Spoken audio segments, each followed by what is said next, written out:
Hey there, and welcome. Before we begin, take a deep breath. This isn't just a story about love lost. It's about the silent cracks we ignore until everything breaks. It's about burnout, heartbreak, and the painful path to healing. Today, I want to share something deeply personal. A story of how I lost the woman I loved, and in the process, nearly lost myself. But it's also a story of what came after. The collapse, the reckoning, and the slow climb back to life. This is She Left, I Collapsed, My Burnout and Relationship Breakdown. Let's begin. The silence was a thick, suffocating blanket. It had been building for months, a slow, insidious accumulation of unspoken words, unmet needs, and a growing chasm between us. Amelia had always been the vibrant one, the sunbeam in my perpetually overcast sky. Her laughter was a melody that could chase away the deepest shadows, and her touch was a balm to my often frazzled nerves. But lately, the laughter had become strained, the touch hesitant, and the light in her eyes had dimmed to a flickering ember. I saw it, of course. I wasn't blind. But I told myself it was just a phase, a temporary blip in our otherwise idyllic existence. She was probably stressed at work, I reasoned, or maybe just needed a vacation. I'd buy her flowers, plan a weekend getaway, and everything would be back to normal. That was always my solution. A quick fix, a superficial remedy to mask the deeper underlying issues. I was a master of avoidance, a champion of denial. Confrontation made me anxious. Vulnerability terrified me. So I pretended everything was fine, hoping that if I ignored the cracks in our foundation, they would somehow magically disappear. But cracks, as anyone who has ever built anything knows, don't disappear. They widen, they deepen, and eventually they cause the entire structure to crumble. Amelia had tried, I knew. She had subtly, then not so subtly, hinted at her dissatisfaction. She'd mentioned feeling overwhelmed, unappreciated, and disconnected. She'd talked about needing more support, more intimacy, more me. But I was too busy, too preoccupied with my own anxieties and insecurities to truly listen. I was trapped in my own little world, a self-made prison of stress and perfectionism. My job consumed me. My health suffered from neglected self-care, and my emotional well-being was practically non-existent. I was running on fumes, fueled by caffeine and a desperate need to prove myself. I thought I was doing it for us, for our future. I thought I was building a secure and comfortable life for Amelia, but in reality, I was building a wall between us, brick by painstaking brick. The wall of my own neglect. One evening, I came home late, exhausted and irritable after a particularly grueling day at the office. Amelia was waiting for me, her face etched with a mixture of sadness and determination. She had made dinner, a simple pasta dish that used to be one of my favorites, but I barely touched it. "I need to talk to you," she said, her voice barely above a whisper. I braced myself, knowing what was coming. I had sensed it for weeks, the inevitable reckoning that I had desperately tried to avoid. "I'm not happy, David," she said, her eyes glistening with unshed tears. "I haven't been happy for a long time." The words hit me like a physical blow, stealing the air from my lungs. I opened my mouth to speak, to argue, to plead, but nothing came out. I knew she was right. I had known it all along. "I've tried," she continued, her voice trembling. "I've tried to talk to you, to connect with you, but you're always so distant. You're always so wrapped up in your work, your stress. I feel like I'm living with a ghost. A ghost." The word echoed in my mind, a chillingly accurate description of the man I had become. A hollow shell, devoid of emotion, passion, and connection. "I can change," I finally managed to choke out, the words sounding weak and pathetic even to my own ears. "I promise. I can be better." Amelia shook her head, a sad smile playing on her lips. "It's too late, David," she said. "I've already let go." Let go. The two words hung in the air, heavy with finality. I stared at her, my mind reeling, my heart shattering into a million pieces. She had let go first, and I had held on too long. I had clung to the illusion of our perfect life, refusing to acknowledge the reality of our crumbling relationship. I had held on so tightly that I had suffocated her, pushing her away with my neglect and my inability to be present.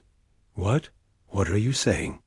I stammered, desperately clinging to the last vestiges of hope. "I'm leaving," she said, her voice firm despite the tears streaming down her face. "I can't do this anymore. I need to find myself again, to find happiness. And I can't do that here, with you." She had already packed her bags. They were sitting by the door, a silent testament to her resolve. She had thought this through, planned it out. This wasn't a spur-of-the-moment decision. It was the culmination of months of pain, frustration, and disillusionment. I watched her walk out the door, my heart breaking with every step she took. The silence that followed was deafening, a stark and painful reminder of my failure. I had lost her. I had lost the woman I loved, the woman who had been my best friend, my confidant, my soulmate. And it was all my fault. In the days and weeks that followed, I descended into a dark abyss of despair and regret. I couldn't eat. I couldn't sleep. I couldn't function. My work suffered, my health deteriorated further, and my mental state spiraled out of control. I was a mess, a broken man drowning in his own sorrow. I blamed myself, of course. I replayed every conversation, every missed opportunity, every moment of neglect. I tortured myself with what-ifs and if-onlys. If only I had listened more, if only I had been more present, if only I had prioritized her needs over my own ambitions. But it was too late. The past was immutable, and I was left with the bitter taste of regret. Eventually, I realized that I couldn't continue living like this. I was destroying myself, and I knew that Amelia wouldn't want that for me. Even though she was gone, her love, her memory, still had the power to influence me, to guide me. I knew I needed help. I needed to address my issues, to confront my demons, to heal. I started with therapy. It was a daunting and uncomfortable process, but it was also incredibly liberating. I began to unpack years of repressed emotions, unresolved traumas, and unhealthy coping mechanisms. I learned about the importance of self-care, the power of vulnerability, and the necessity of setting boundaries. I realized that my obsession with work was a way of avoiding my own insecurities, a way of feeling in control when everything else felt chaotic. I also started to address my physical health. I began exercising regularly, eating healthier foods, and getting enough sleep. It wasn't easy, but I persevered. I knew that I couldn't truly heal emotionally until I had taken care of my physical well-being. Slowly, gradually, I began to emerge from the darkness. The pain didn't disappear entirely, but it became more manageable. The regret didn't vanish, but it lost its sharpest edge. I started to forgive myself, to accept my flaws, and to embrace the possibility of a better future. I learned to be alone, to enjoy my own company, and to find happiness within myself. I rediscovered old hobbies, made new friends, and started to pursue passions that I had long neglected. I began to live again, to feel alive again. One day, I ran into Amelia at a local coffee shop. It had been almost a year since she had left, and I hadn't seen or spoken to her since. My heart skipped a beat when I saw her, but I managed to remain calm. She looked different, healthier, happier, more radiant. The light in her eyes had returned, brighter than ever. We talked for a long time, catching up on each other's lives. She told me about her new job, her new friends, and her newfound sense of freedom. I told her about my therapy, my journey of self-discovery, and my commitment to living a healthier, more balanced life. There was no anger, no resentment, no bitterness. Just understanding, compassion, and a shared sense of closure. Before we parted ways, she smiled at me, a genuine, heartfelt smile that warmed me from the inside out. "I'm proud of you, David," she said. "You've come a long way." Her words meant the world to me. They were a validation of my efforts, a confirmation that I was on the right path. I realized that she had done me a great service by leaving. She had forced me to confront my issues, to heal my wounds, and to become a better version of myself. She had let go first, but in doing so, she had set me free. Free from my self-imposed prison of stress and perfectionism. Free to live a life of authenticity, purpose, and joy. I never stopped loving Amelia, but I learned to love myself more. And that, I realized, was the greatest gift of all. The experience taught me that health is not merely the absence of disease, but a state of complete physical, mental, and social well-being. It's about nurturing our bodies, minds, and spirits, and about creating meaningful connections with ourselves and others. It's about letting go of what no longer serves us, and embracing the possibility of growth, healing, and transformation. The story is a powerful reminder that sometimes the most loving thing we can do is to let go, both for ourselves and for those we care about. And that holding on too long can be detrimental to our health and well-being. It's a journey, not a destination, and it requires constant effort, self-awareness, and a willingness to embrace change. It is a constant practice. The realization that true health stems not just from physical well-being, but from a holistic approach encompassing mental, emotional, and spiritual facets dawned slowly. David started incorporating mindfulness practices, even a few minutes of meditation each day, which initially felt awkward and unproductive, but eventually became a crucial anchor in his turbulent thoughts. He began journaling, not just to document his progress, but to explore the deeper roots of his anxieties and insecurities. These practices, combined with the continued therapy, allowed him to understand that his need for control stemmed from a deep-seated fear of vulnerability and a distorted view of self-worth based on external validation. Furthermore, the breakdown of his relationship with Amelia forced him to reevaluate his relationship with work. He realized he had been using his career as a shield, a way to avoid confronting his personal issues. He began delegating tasks, setting boundaries, and prioritizing his personal time. He rediscovered his love for hiking and started spending weekends exploring local trails, reconnecting with nature, and finding solace in its tranquility. The support groups he joined were crucial in his healing process. Sharing his experiences with others who had faced similar challenges allowed him to feel less isolated and to gain valuable insights and perspectives. He learned about different coping mechanisms, stress management techniques, and the importance of self-compassion. He also learned that it's okay to ask for help and that vulnerability is not a weakness, but a strength. He learned to open up to his friends and family, sharing his struggles and allowing them to support him. This deepened his relationships and created a stronger sense of connection and belonging. As he progressed on his healing journey, David also became more aware of the systemic factors that contributed to his burnout and stress. He began advocating for healthier workplace policies, promoting work-life balance, and raising awareness about mental health issues. He became a champion for self-care and encouraged others to prioritize their well-being. He started volunteering at a local mental health organization, sharing his story and offering support to those who were struggling.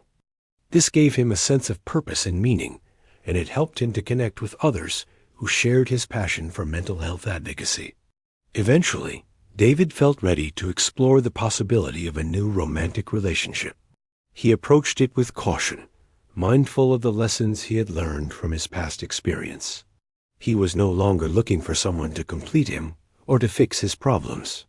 He was looking for a partner who shared his values, who supported his growth, and who was equally committed to building a healthy and fulfilling relationship.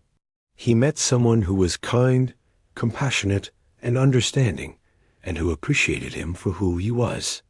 They built their relationship on a foundation of open communication, mutual respect, and shared values. They prioritized their emotional well-being and made time for each other, despite their busy schedules. They supported each other's dreams and aspirations and celebrated each other's successes. David learned that a healthy relationship is not about control or dependency, but about partnership and mutual growth. It's about supporting each other's individual journeys, while also building a shared life together. Years later, David reflected on his journey with gratitude and humility. He was grateful for the lessons he had learned, the challenges he had overcome, and the person he had become.